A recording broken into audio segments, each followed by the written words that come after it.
नमस्कार. आज कथांजली घेऊन येत आहे एक नवीन कथा जिचं नाव आहे पर दुःख शीतलम. कथेच्या लेखिका आहेत कल्याणी देशपांडे आणि अभिवाचिका डॉक्टर जयश्री हजारे. चला तर मग करूया कथेला सुरुवात. ब्रश टूथपेस्ट वगैरे घेतली ना तुझी? अगं हॉटेलमध्ये असते, घरची कशाला हवी? मी तर माझी घेतली बाबा, उगीच ऐनवेळेस गोंधळ नको. बरं 6चा गजर लाव, सकाळी लवकर निघू आपण. हो मी केव्हाच लावलाय गजर, नवीन कॅमेरा पण घेतलाय फोटो काढायला, बरं पडेल असं स्मिताने म्हटलं आणि तेवढ्यात तिचा फोन वाजला. रात्रीचे 9 वाजले होते. काय कसं काय झालं गं असं अचानक?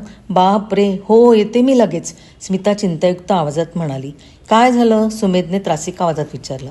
अरे माझे बाबा चक्कर येऊन बाथरूममध्ये घसरून पडले. घरी आई एकटीच आहे. दादा ऑफिसच्या कामासाठी बाहेरगावी गेलाय, तो रात्री उशिरा येईल आणि वहिनी तिच्या माहेरी गेली परगावी.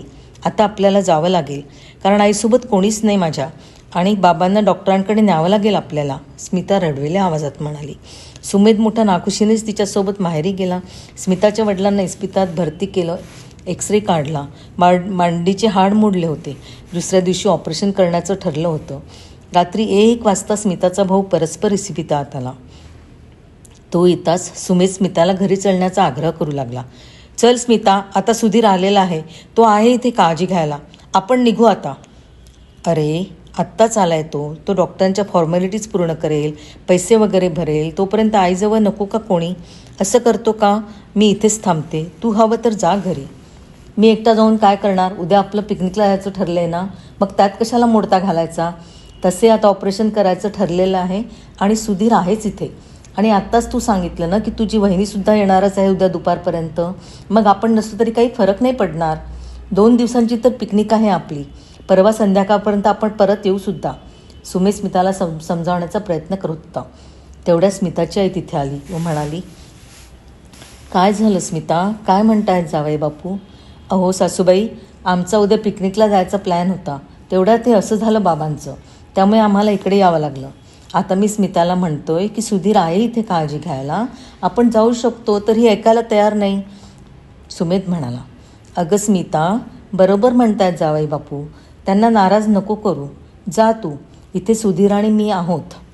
स्मिताची इच्छा नसून तिला सुमेधच्या आग्रहाखातर पिकनिकला जावं लागलं. तिथे सुमेध खूप एन्जॉय करत होता, पण स्मिताचं मन लागत नव्हतं.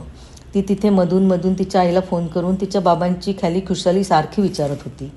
2 दिवसांच्या पिकनिकनंतर सुमेध स्मिता परतले.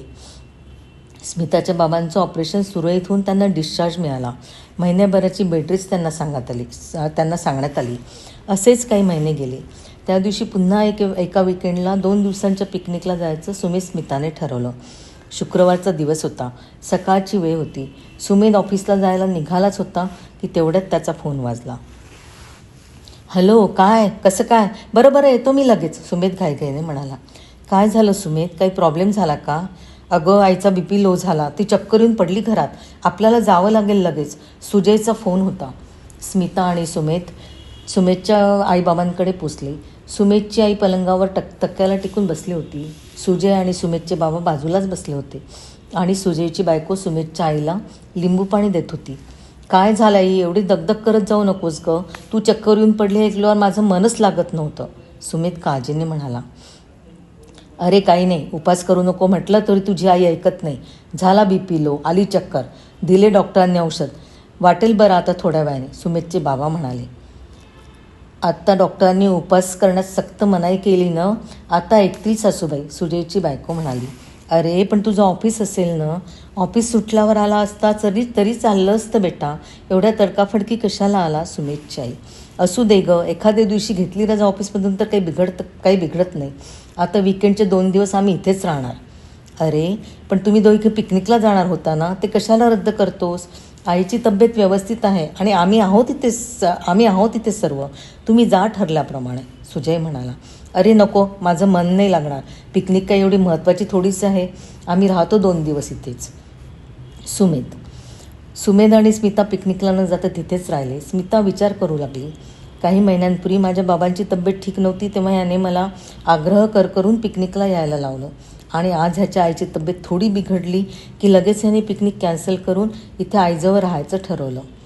तेव्हा माझ्या दुःखाची तीव्रता याला जाणवली नाही आता मात्र स्वतःचं दुःख याला खूप मोठं वाटतंय असा विचार करताना स्मिताला संस्कृत सुभाषित आठवलं, पर दुःख शीतलम.